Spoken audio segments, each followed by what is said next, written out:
Hola, muy buenas a todos y a todos, bienvenidos y bienvenidas a un nuevo video. Hoy vamos a estar leyendo el capítulo 1 de Nuevas aportaciones al psicodiagnóstico clínico, libro de María Esther García Arseno. Así que si te interesa, quédate y empezamos. El psicodiagnóstico clínico en la actualidad. El psicodiagnóstico se está recuperando de una época de crisis durante la cual podríamos decir que se había caído en el descrédito para la mayoría de los profesionales de la salud mental. Considero imprescindible revalorizar la etapa diagnóstica en el trabajo clínico y sostengo que un buen diagnóstico clínico está en la base de la orientación vocacional y profesional del trabajo como peritos forenses o laborales y etc. Si nos consultan es porque hay un problema y alguien sufre o está molesto y debemos indagar la verdadera causa de ello. No siempre hacer un diagnóstico psicológico significa lo mismo que realizar un psicodiagnóstico. Este término automáticamente implica administrar test y no siempre son necesarios ni convenientes. Pero un diagnóstico psicológico, lo más preciso y posible, es imprescindible por diversas razones. 1. Para saber qué es lo que pasa y sus causas, de manera de responder al pedido por el que se inició la consulta. 2. Porque comenzar un tratamiento sin haberse detenido a indagar lo que realmente pasa es un riesgo muy grande. Implica para el paciente la seguridad de lo que podemos, entre comillas, curar, utilizando términos clásicos. ¿Qué ocurre si luego aparecen patologías o situaciones engorrosas que no sabemos manejar, que nos exceden más allá de lo que podemos absorber, supervisiones y análisis? Buscamos la forma de interrumpir, consciente o inconscientemente, el tratamiento con la consiguiente hostilidad o desilusión del paciente, quien durará mucho antes de volver a pedir ayuda. Dudará mucho antes de volver a pedir ayuda. 3. Para proteger al psicólogo, quien al comenzar un tratamiento automáticamente contrae un compromiso con una doble vertiente, clínica y ética. Desde el punto de vista clínico debe asegurarse de poder ser idóneo para el caso sin caer en posturas ingenuas ni omnipotentes. Desde el punto de vista ético, debe protegerse de situaciones en las que implícitamente está comprometiéndose a algo que no sabe muy bien qué es. Sin embargo, la consecuencia de un contrato terapéutico no es cumplido en algunos países con la licencia y el retiro de la licencia profesional. O sea, si no se cumple el contrato, pueden llegar a sacarte la licencia profesional. Por esas razones, insisto en la importancia de la etapa psicodiagnóstica y diagnóstica, sean cuales fuesen los instrumentos científicos que se utilicen en ella. En la iniciación del tratamiento, Freud habla de la importancia de esta etapa a la que él dedicaba los primeros meses del tratamiento. Plantea, ya que es ventajoso para el paciente y para el profesional que evalúa si podrá llegar a un buen puerto o no. No soy partidaria de dedicar tanto tiempo al diagnóstico porque se instala una relación transferencial muy difícil de disolver si la decisión es la de no seguir. Además, contamos en la actualidad con todos los recursos descritos en este libro y muchos más como para salir de las dudas en menos tiempo. Veamos ahora con qué fines puede utilizarse el psicodiagnóstico. 1. Diagnóstico. Por lo que expuse más arriba, es obvio que la primera y principal finalidad de un estudio psicodiagnóstico es la de establecer un diagnóstico, y cabe destacar que esto no equivale a poner un rótulo, sino a explicar lo que sucede más allá de lo que el sujeto puede describir conscientemente. Durante la primera entrevista elaboramos ciertas hipótesis presuntivas, pero la entrevista proyectiva, si bien es imprescindible, no basta por sí sola para un diagnóstico científicamente fundamentado. Recordemos lo que dice Meniger, quien fuera director de la Meniger Clinic, en el prefacio del libro de David Rappaport. Durante los siglos, el diagnóstico psiquiátrico dependió fundamentalmente de la observación clínica.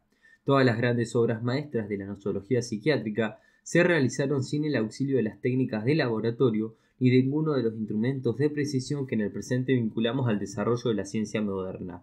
Tanto la psiquiatría del siglo XIX como la primera parte del siglo XX era una psiquiatría de impresiones clínicas, de impresiones recogidas en virtud de una situación de privilegio, la del médico capacitado para someter a examen al paciente. Pero ese examen a su disposición de ningún modo era uniforme o estable, y tampoco podría habérselo estandarizado de manera que fuese posible comparar los distintos datos recogidos. Con el advenimiento de los modernos métodos de examen psicológico mediante test, la psiquiatría alcanzó la edad adulta dentro del mundo científico. Sin temor a exagerar, puede afirmarse que es la parte de la ciencia mental que ha hecho mayor progreso relativo en los últimos años. Meriger fue durante muchos años jefe de la clínica que lleva su nombre y apoyó y alentó la creación y el desarrollo de los test, tanto proyectivos como objetivos.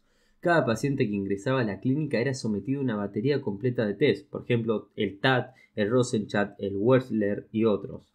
Yo comparto aún hoy ese modelo de trabajo porque pienso que la entrevista clínica no es una herramienta infalible, salvo en manos de expertos maestros y a veces ni para ellos mismos.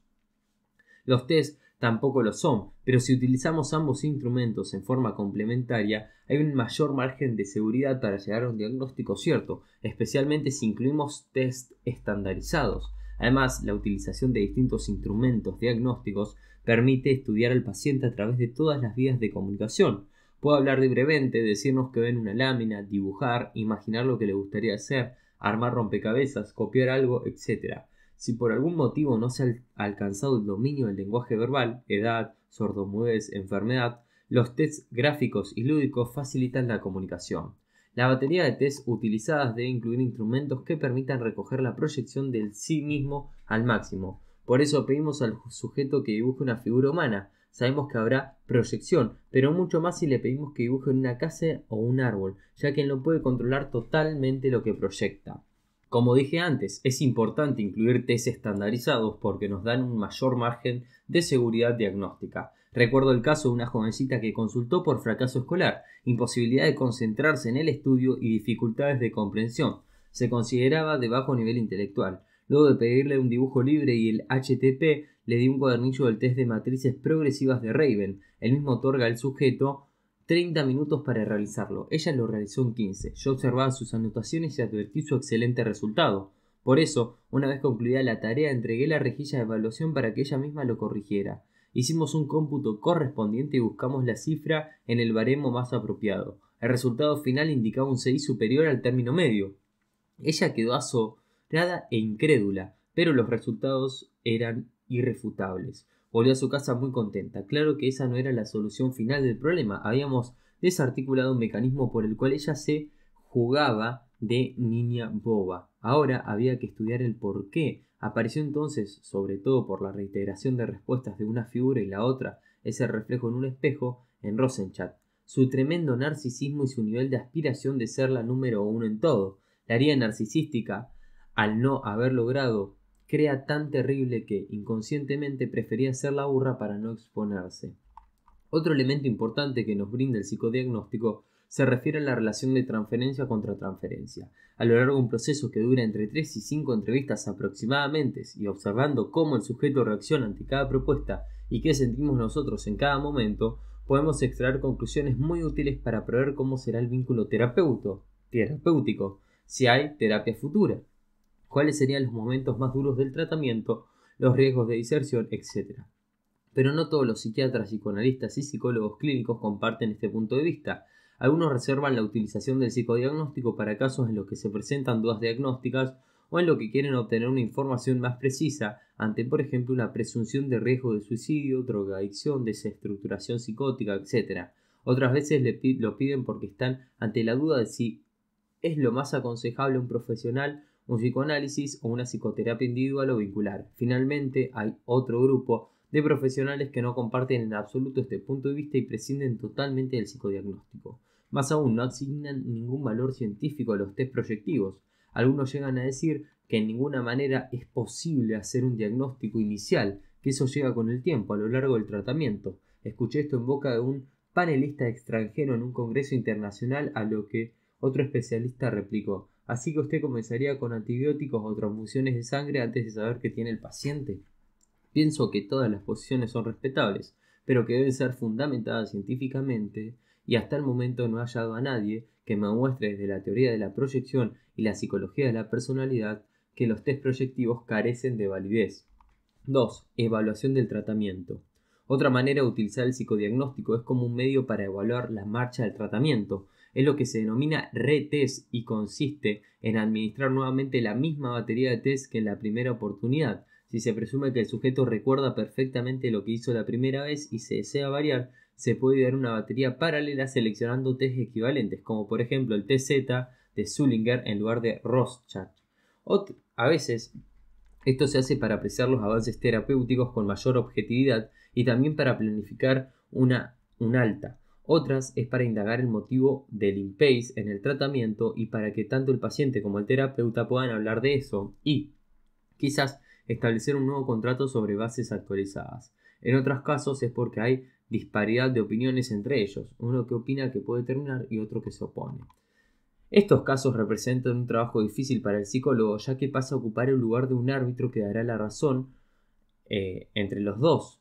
Es conveniente entonces aclarar que al paciente que el psicodiagnóstico no se realizará para demostrarle que está equivocado, sino al estilo del fotógrafo, para registrar cómo están las cosas y decírselo después. Al terapeuta hay que aclararle lo mismo. La entrevista de evolución obviamente es conveniente que la haga el que realizó el estudio, cuidando muy especialmente de mostrar una actitud de imparcialidad y fundamentando las afirmaciones en el material que ha dado el paciente. En los tratamientos particulares es el terapeuta quien decide el momento adecuado para un nuevo psicodiagnóstico o quizás para el primero. En cambio, los tratamientos que se llevan a cabo en el marco de instituciones públicas o privadas, si éstas fijan los criterios a tomar en cuenta. Algunas dejan esto librado a la decisión de los terapeutas, otras deciden pautarlo considerando tanto la necesidad de evaluar la eficiencia de los profesionales como la de contar con un banco de datos útiles, por ejemplo a fines de investigación. Entonces es posible que indiquen la administración del primer psicodiagnóstico cuando el paciente ingresa y otro a los 6 u 8 meses, según cuál sea el lapso que se destina a cada sujeto. Tercero, como medio de comunicación. Hay pacientes reacios a conversar espontáneamente acerca de su vida y sus problemas. Otros, como en el caso de niños muy pequeños, no pueden.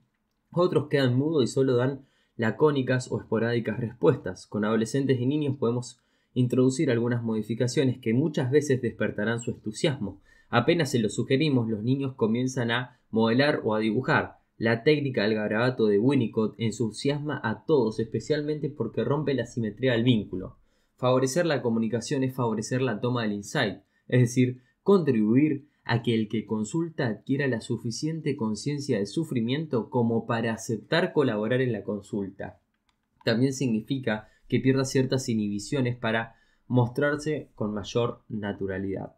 No se trata de caer en actitudes complacientes, sino de realizar la tarea en un clima óptimo de comunicación, dentro de lo posible. También se trata de respetar el timing del sujeto, es decir, su tiempo. Algunos establecen rapport de inmediato, mientras que otros pueden tomarse bastante tiempo. Por eso sería grotesco quedarse largo tiempo en silencio bajo la consigna de que la entrevista es libre y es el consultante el que debe hablar, como sería también grotesco interrumpirlo mientras está relatando algo importante para imponerle la tarea de dibujar. El psicodiagnóstico tiene un fin en sí mismo, pero también es un medio para otro fin: conocer a esa persona que llega porque necesita algo de nosotros. En fin, es conocerla lo más a fondo posible. Para ello, el buen rapport es imprescindible. Si alguien no sabe qué es rapport, es lo que sería en psicoanálisis la transferencia. 4. En la investigación, debemos distinguir aquí dos objetivos en lo que a la investigación se refiere. Uno es el de la creación de nuevos instrumentos de exploración de la personalidad que pueden ser incluidos en la tarea diagnóstica. Otro, el de planificar la investigación para el estudio de una determinada patología o algún problema laboral o educacional o forense, etc. En este caso se utiliza el psicodiagnóstico como una de las herramientas útiles para llegar a una conclusión confiable y por lo tanto válida. Un ejemplo de lo primero es lo que hizo el propio Hermann Rorschach, cuando ideó las manchas y seleccionó entre miles de ellas lo que resultan más estimulantes para los sujetos. Para validar esta prueba mostró las láminas a un grupo de sujetos tomados al azar y luego otro previamente diagnosticado con el método de entrevista clínica, esquizofrénicos, fóbicos, etc. De este modo pudo establecer las respuestas populares, propia de la mayoría estadística tomada al azar, y los distintos síndromes o perfil de respuestas típico de cada cuadro patológico. De la misma manera procedió Murray, creador del TAP, Thematic Apperception Test. Las respuestas estadísticamente más frecuentes fueron denominadas cliché. Los desvíos de estos clichés eran considerados significativos, sea hacia lo enriquecedor y creativo, o sea hacia el polo opuesto, es decir, lo patológico, pudiendo proceder del mismo modo lo que hizo Rorschach. La creación de test no es una tarea fácil. No se puede recoger algunos protocolos y extraer de ellos conclusiones con la pretensión de que éstas sean válidas para todos. Es necesario respetar lo que la psicoestadística indica como modelo de investigación para que sus conclusiones sean aceptables. También es necesario tener amplios conocimientos y trabajar en equipo para la correcta interpretación de los resultados. Así, por ejemplo, si se quiere crear el test que mida la inteligencia en niños sordomudos, será impredecible la presencia de un especialista en ese terreno. Si se quiere dar un test para investigar determinados conflictos emocionales en niños pequeños, es imprescindible que alguien conozca perfectamente cómo es el desarrollo normal del niño a cada edad y el niño del grupo étnico al que el investigador pertenece, ya que de lo contrario, si se tratara, por ejemplo, de investigar lo mismo, pero en los niños suecos o japoneses, sin un antropólogo y un psicólogo expertos en esos temas, como integrantes del equipo investigador, se pueden extraer conclusiones erróneas. Con respecto al segundo objetivo, se trata, en primer término, de definir claramente lo que se desea investigar. Supongamos que se quiere averiguar si hay un perfil psicológico típico de los homosexuales o drogadictos o claustrofóbicos. Lo primero que debemos hacer es seleccionar adecuadamente los instrumentos que vamos a utilizar, el orden en que se van a administrar y las consignas a dar, el material, tamaño de papel, lápiz, etc., y los límites dentro de los cuales podemos admitir variables individuales. Por ejemplo, podemos admitir que dibuje el Bender en más de una hoja y quiero usar el reverso, que agregue detalles a las figuras, pero no que se use goma de borrar para que todo quede registrado. Esto es lo que se llama estandarizar la forma de administración del psicodiagnóstico. Si cada examinador trabaja a su manera, los protocolos recogidos serán imposibles de comparar y por lo tanto no podríamos pretender extraer conclusiones científicamente válidas. Luego administraremos este psicodiagnóstico así planificado, por una parte una muestra de homosexuales, drogadictos, etc., y por otra el mismo psicodiagnóstico a una muestra llamada de control que no registra la misma patología que la del grupo en que se está investigando. En una tercera etapa se buscarán las recurrencias y convergencias en ambos grupos para poder llegar a conclusiones válidas. Por ejemplo, es significativo que los homosexuales dibujen primero la figura del sexo opuesto, ya que en esta se muestra el control del sujeto dibuja primero la del propio sexo en el test de las dos personas. Estoy utilizando un ejemplo perogrullo a los fines de transmitir claramente en qué consiste la tarea. La utilidad de estas investigaciones varía en grado sumo. Las más interesantes son las que permitieran extraer indicadores que nos sirvan para la detección precoz de problemas clínicos, laborales, educacionales, etc., con el consecuente ahorro del sufrimiento, erogaciones y hasta complicaciones institucionales. 5. Método para que el consultante acepte mejor las recomendaciones. El psicodiagnóstico incluye, además de las entrevistas iniciales, la toma de test, hora de juego en niños, entrevistas familiares, vinculares, etc. Las conclusiones de todo el material obtenido son conversadas con el interesado, con sus padres o con la familia completa según el caso y la modalidad del profesional. Los test tomados en forma individual se reservan en general para la entrevista individual con esa persona para darle los resultados. Pero lo que se ha hecho y hablado entre todos puede ser mostrado o señalado para ejemplificar algún conflicto que los consultantes minimizan o niegan. Por ejemplo, un muchacho de alrededor de 25 años que consultó por sentirse demasiado dotado por la novia y la madre. Dijo en el cuestionario desiderativo que le gustaría ser el viento porque es libre y también un perro porque es una fiel compañía. Además del resto del protocolo, estas dos catexias sirvieron para enfrentarlo con su propia contradicción, querer ser libre como el viento y al mismo tiempo necesitar de la compañía de alguien que le haga efecto. Aceptó enseguida que esto le creaba una situación interna difícil y que no podía pensar que el problema se solucionaba cambiando de novia y alejándose de la madre. En otra oportunidad, con padres de un niño de 12 años que se resistían a aceptar la seriedad de la enfermedad del mismo, utilicé otro recurso. Les mostré la lámina 3 de Rorschach, diciéndoles que no les estaba tomando un test a ellos, pero que observaran un instante en silencio y luego cada uno dijera lo que habéis visto sinceramente. Ambos dijeron algo parecido a una respuesta popular, dos personas haciendo algo. Entonces le dije que el niño había respondido 2 esqueletos. Ambos quedaron impresionados y comenzaron a tomar más en serio mis advertencias. Podría haber llevado el chasco de que ellos también dieran respuestas muy patológicas. En tal caso habría comentado que vio el hijo como al pasar y desviando la atención hacia otro material. Cuando las distorsiones son compartidas por padres e hijos, la conclusión es inevitable, es que lo urgente es una terapia familiar. Otro caso es el de una muchacha de unos 20 años que llega a un servicio de psicopatología de un hospital pidiendo un estudio vocacional. Toda su conducta en la sala de espera y al pedir las entrevistas hablaba en claras de una grave patología. La ansiedad la desbordaba, se estrujaba las manos, se sentaba y se levantaba continuamente, etc. Quería que se hicieran exclusivamente el test vocacional. A duras penas aceptó responder el desiderativo. Sus respuestas fueron: me gustaría ser una paloma que es graciosa y alegre, y no me gustaría una hiena porque vive alimentándose de desperdicios. Un gladioto porque no me recuerda a los velorios. Algo mineral, el carbón. No me pregunte por qué. Entre la apariencia alegre e inocente de la paloma, inevitablemente asociada a la vida y a la paz, y a la hiena que vive de cadáveres, hay una disociación abismal. Las tres calexias negativas están relacionadas con la muerte: el gladioto con velorios y el carbón con un vegetal sepultado bajo tierra por milenios. Esto facilitó comenzar a hablar con ella acerca de cuánto le preocupaba el tema de la muerte y cuán ansiosa la ponía. Ella dejó de insistir en el test vocacional y comenzó a relatar hechos de su vida, especialmente acerca de la pérdida de varios seres queridos. De todas maneras, se le dieron algunas sugerencias vocacionales, pero aceptó acudir al servicio una vez por semana para seguir hablando de esas cosas que perturbaban tanto su vida diaria.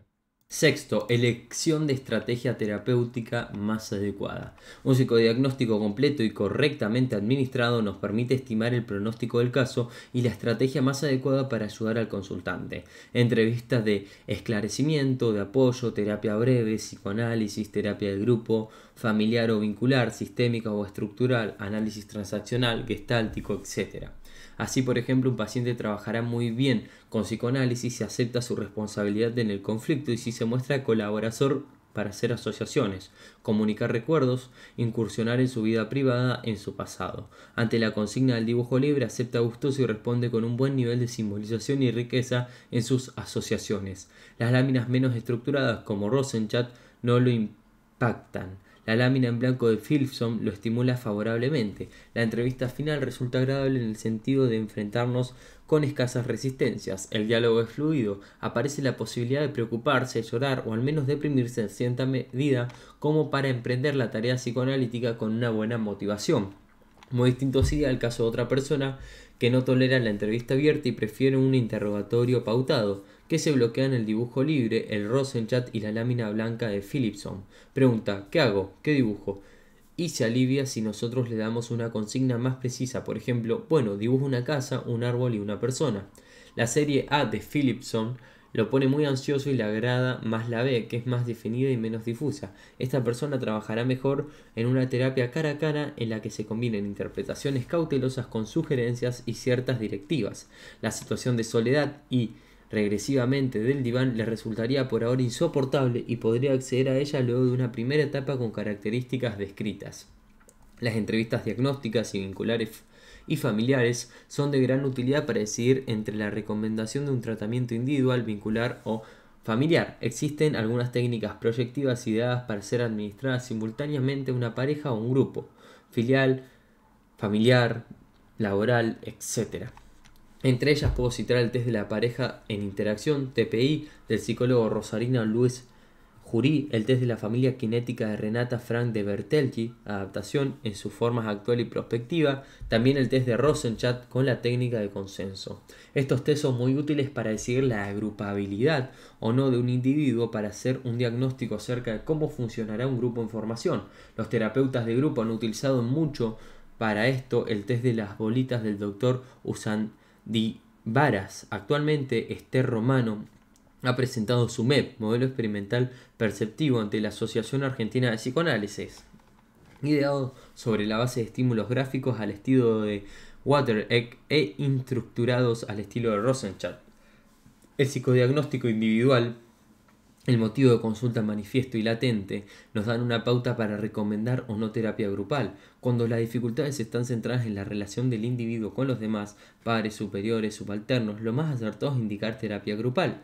Si en cambio el conflicto está centrado más en lo intrapsíquico, lo más adecuado sería terapia individual. El test de Phillips, especialmente las láminas grupales AG, BG, CG, nos brinda una información muy útil al respecto, ya que si en ellas la producción es buena, corroboraría nuestra presunción de lo adecuado de una terapia grupal, mientras que si ellas se desarticulan, lo impactan, las niega o distorsiona la producción, habría que pensar, lejos de ser una ayuda, la terapia grupal aumentaría su angustia, de manera que independientemente del motivo de consulta, esto constituiría un elemento para contradecirla.